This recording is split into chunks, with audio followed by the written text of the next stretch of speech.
Hello and welcome to the show. We're back on Car Mechanic Simulator. Today, going to be doing something a little bit different. I'm not going to continue work on the DB5 right now, or on, hopefully, to be a very cool Ford hot rod. Instead, I'm going to take a look at some of the new stuff that was added to this game, because, of course, typically, I will do a video, and then I'll kind of pre-record it a couple of days before it's supposed to go out, and then something new will be added to the game, but I end up falling a little bit behind. Either way, there's a new I say racetrack, a new area. I don't really know what it is that we're going to go and have and explore. But to go and have and explore, I actually need a working car. And I don't think I have one around the place.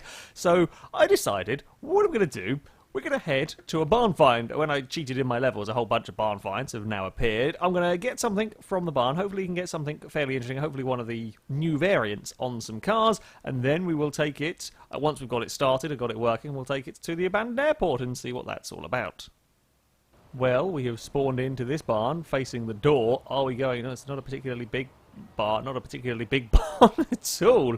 However, you have got two cars in here. Ah, fantastic. So there has been a whole bunch of, as I said, new variants on a vehicle. So this Bolt Atlanta, for example, has a different engine to a normal one. This one here is called the Trespasser. When I loaded the game, I went to the junkyard briefly and found one of these with, I believe, with an i6 engine. Certainly have found... oh, actually, tell a lie, it wasn't one of these. This is like an off-road version. Oh, that's cool. What have you got under the hood? Okay, you're just a normal Bolt Reptilia. But I've seen i6 versions of muscle cars, so essentially like an entry level of muscle cars. It's a nice little feature to have because it brings in some variety. I definitely think we've got to have this this off-road V8 pickup. I like it. I like it a lot. We will take that. It is, what's it, $13,500. We've got plenty of money for that one. Yep, you can go to the to the garage.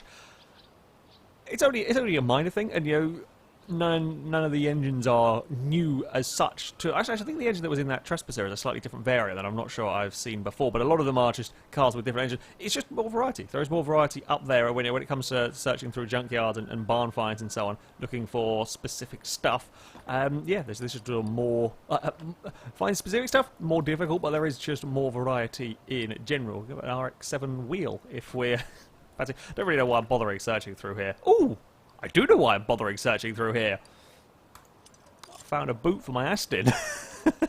I'll take it. I don't think I could repair it, but it is 85... I can't repair it, unfortunately, at 85%. I'll probably want a brand new one. However, you know, it would seem rude not to. Either way, there we go. Let's head back to our...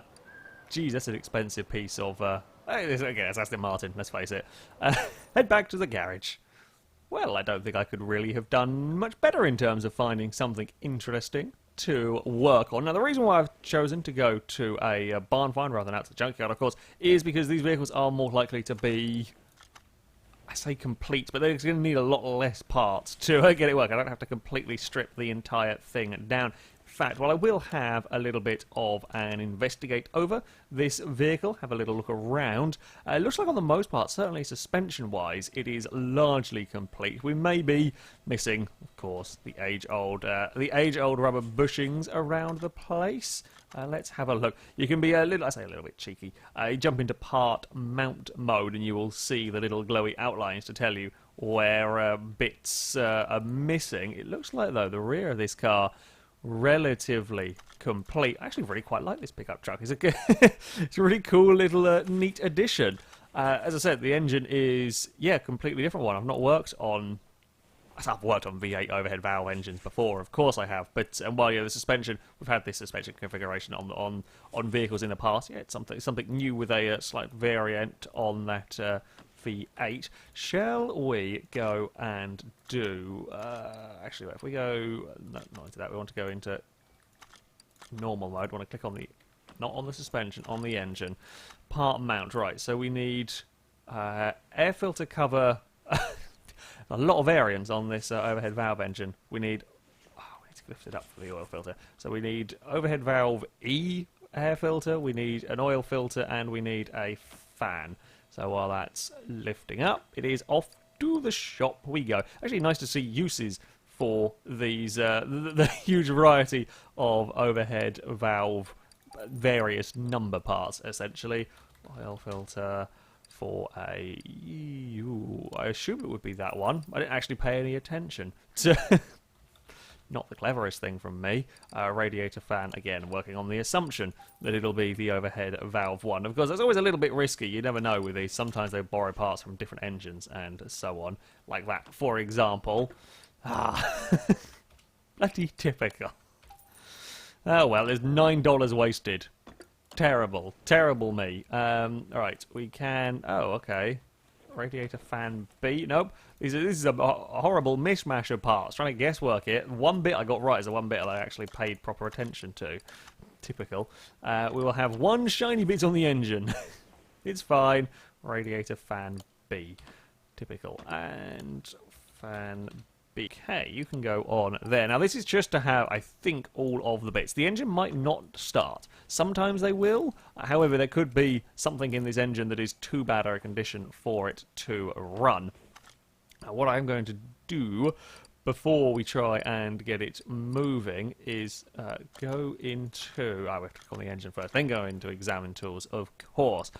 So, let's first of all do a compression test. So this will tell us all about the pistons and that sort of stuff. It's not great news in there. It's not great news particularly in there regarding piston rings, engine block, and so on. It's a little bit of a, well, I mean, it was a barn find. It's going to be a little bit of a beta. I think it might still be okay to run with all of that. I think it's just about high enough to get away with it still being drivable. Shall we have a check on this? Things like spark plugs are... They're nice, a quick, easy thing to replace if one of them is dodgy, and that can be, again, an easy thing that... oh, the battery's not great. Let's go and charge out the battery. Again, nice, simple, easy thing to do. Don't have to spend any money on that one as well, is always an added bonus. I didn't test the spark plugs. It might be a slightly... hold on. Charge battery. I might have left one on there. Do you want to recharge the battery? Yes, you can go do that. Well, either way, I have a battery. Do the easy stuff first, actually. Let's do the easy stuff first. There's a couple of... Okay, spark plugs seem largely okay on this vehicle so far. We'll have a look at fuel pump as well. That's another easy one to deal with. So yeah, I mean, on the whole, the spark plugs aren't too bad. Let's go and... I mean, I might as well get a whole bunch... I might as well go get another 8 of these. If I'm going to be replacing some of them, bugger it, might as well go do the whole lot while we're at it. The distributor was pretty crappy, so I might go and just replace that, and that'll probably maybe do the trick. We'll give it a try. We'll give it a try. At the end of the day, what could possibly go wrong with all of this? We'll put the head cover back on. It's a pretty crappy head cover, but that's, I don't think, going to stop it from working. Can we repair the distributor? That is the question. No, we can only repair the clip. We repaired the clip. Hey, and we repaired the bonnet. Sadly, we can't repair the boot for the Asimov. I didn't think we could. A little bit of a shame, really. Alright, so we need distributor. I think we need wires as well. Distributor, yes. Rotor, yes. Cap, yes. I guess the cap's generic V8 one. And then the wires, it would be overhead valve D, I'm fairly sure. Again, this guesswork is dangerous, but maybe it'll do the trick. I just want to get it working. I just want to get the vehicle running. The distributor was pretty terrible, so yeah, that might explain why it's not starting. Their wires can go on as well. Now, the engine block and so on could be in too bad a condition as it is. Can we now move it to... Hey! My mechanicking knowledge has come in handy. We got it working. I think it was a crappy distributor that was stopping that one from turning on in the first place, so the car should now be drivable.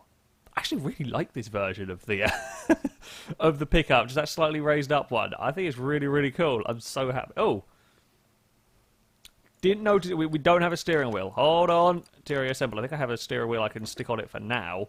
That'll do. It's not terribly in keeping with the car, I will be honest. However, probably a good idea to have one. Here, oh no, we have to start the test, don't we? I remember. Path test. Do you want to proceed with the path test? Yes, let's find out how terrible the brakes are. Right, place the front wheels on the brake test. Thankfully, I don't actually have to worry about doing too much with this other than just follow the prompts that it says on here. Oh yeah, the front brakes are not great. Kind of expected. It doesn't unfortunately let you go wild and drive around in the test path area messing about with the car. Kind of a shame. Kind of not too surprised though. It doesn't matter. You can't like overshoot the area. It will just stop you on there. And then we're going to have the clonky, please don't make all the suspension fall apart because it's made of rust suspension test. Yeah, I mean everything's about as terrible as terrible as expected. I remember when the barn find cars used to be in nice condition. Very expensive. They used to come out in quite nice condition. Ooh, the shock absorbers are not happy. I say shock absorbers. The shock absorber caps, the brake pads are terrible. Yeah, the shock absorber B is awful. Some rubber bushings are going on. Generally, it's just not a particularly good condition car, but it runs. That's the most important thing. And as much fun as it is to go around just restoring cars from the ground up, and there's something fun and relaxing about taking the rusted car, like when the DB5 is done, taking that rusted heap of a DB5 and turning it into something brilliant. There's also equally something fun about taking a car like such as this one and just trying to find what is it stopping it from working, and yeah, having to use a little bit of mechanicking to try and figure out just to get the damn thing running in the first place. What I will do is have a look at it's running, but it's got absolutely no oil in it, so perhaps we should do some of put some of that in it. Ooh. Okay, question. How was the car running if it didn't have an oil pan? There would probably been something important to check. I have learnt my lesson.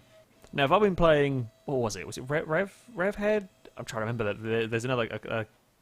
mechanic game in which you can actually start an engine, like an incomplete engine, and it blows the engine to bits.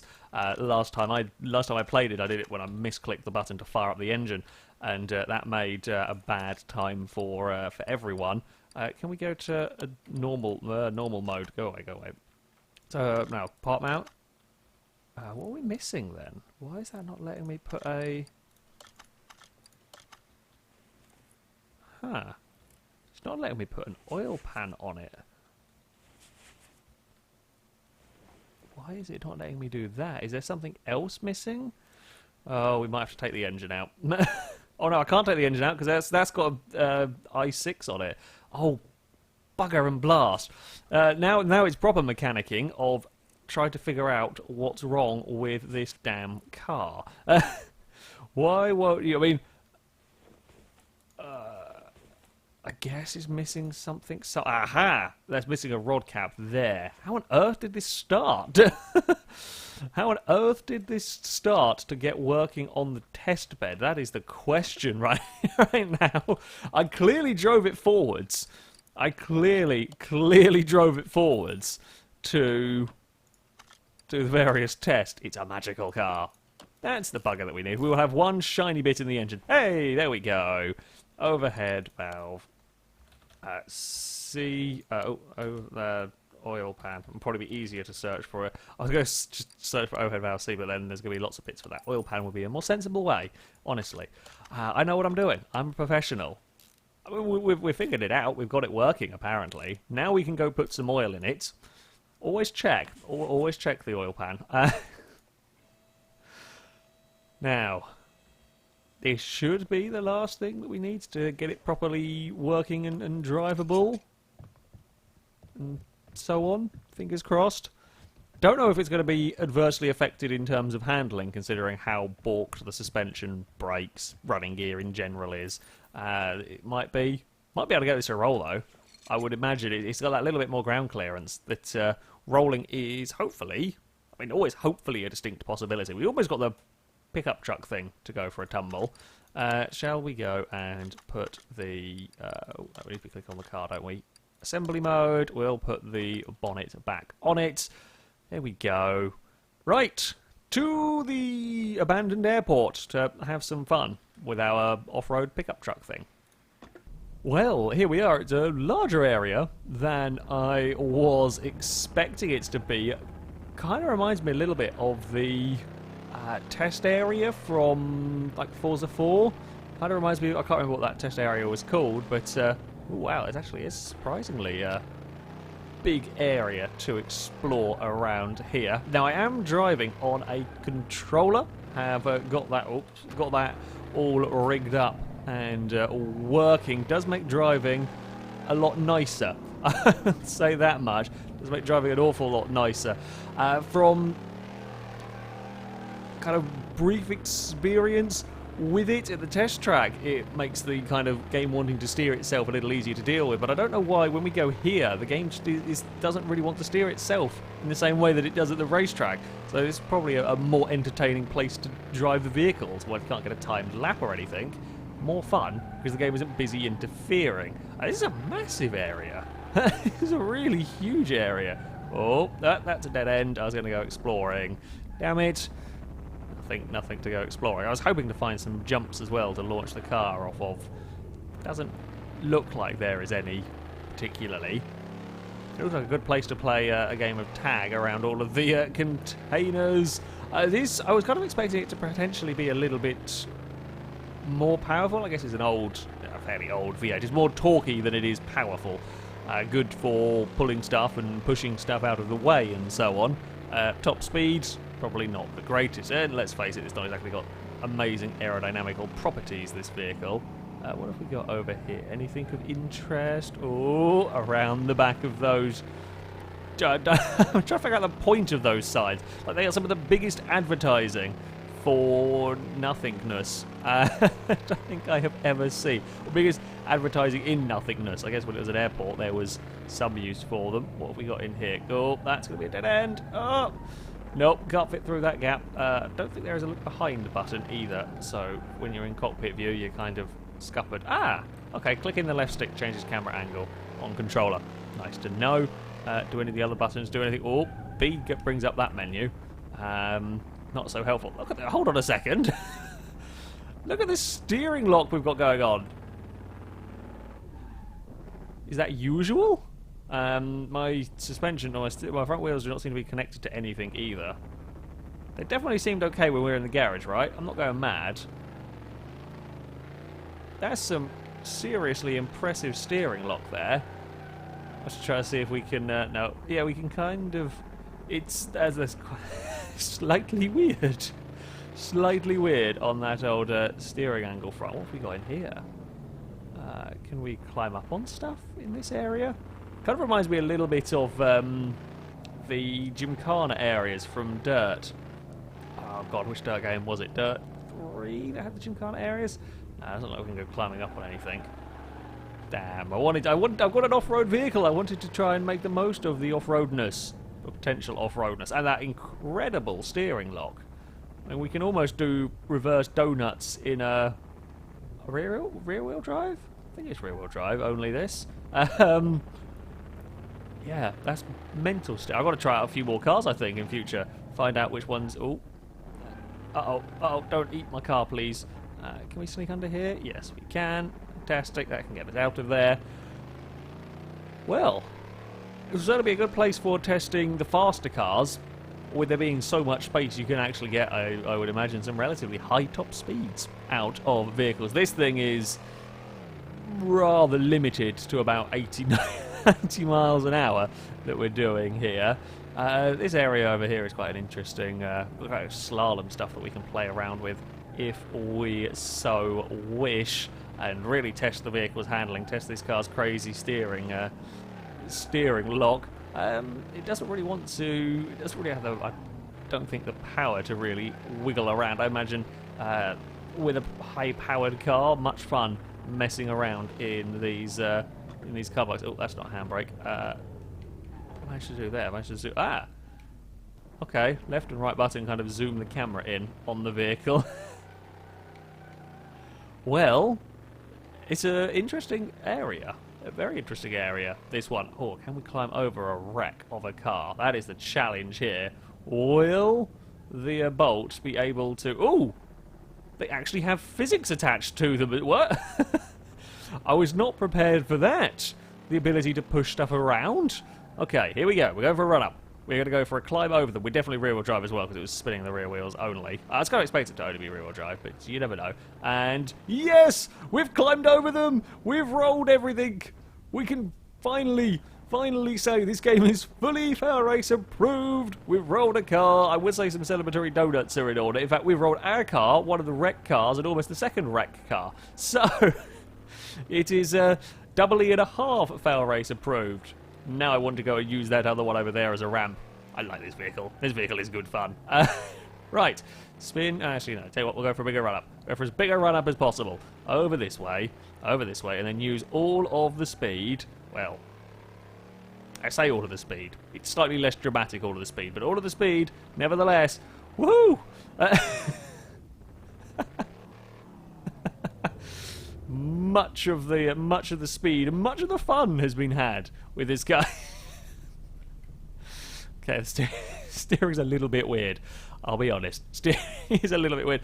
This new airport area, though, is pretty cool. It's just somewhere you can come around and mess about with. The faster cars will probably be more entertaining than with the slower vehicles, just because of the sheer amount of space that there is around here. It's a lot bigger area than I was expecting. Really was not expecting this much space to explore around. Kind of a shame there isn't perhaps a little bit of a dirt track or some sort of off-roady part, but that may well be something we see in the future. I don't know as far as modding goes if people are going to be modding in circuits and stuff to take cars around. I don't know anywhere near enough about that sort of thing. I haven't seen any as of yet, but it may well be something again that we see in the future once sort of Steam Workshop stuff is working and on the go. I do think my pickup is on the rather stuck side over here. Well, it was fun. It was fun. Bolt, was it Atlanta? I think was the name. It was fun. Yeah, this is a cool area to mess around with, and I like having more variants of cars. There's just more different stuff to work on. I was expecting there just to be different engines, but as you can see with this one here, it's different kind of like suspension configurations and so on and so forth, which is which is neat. More variety, more different types of cars to work on, and so on, is always a good thing in this game. That though is going to be it from me. Thank you very much for watching, and until next time, goodbye.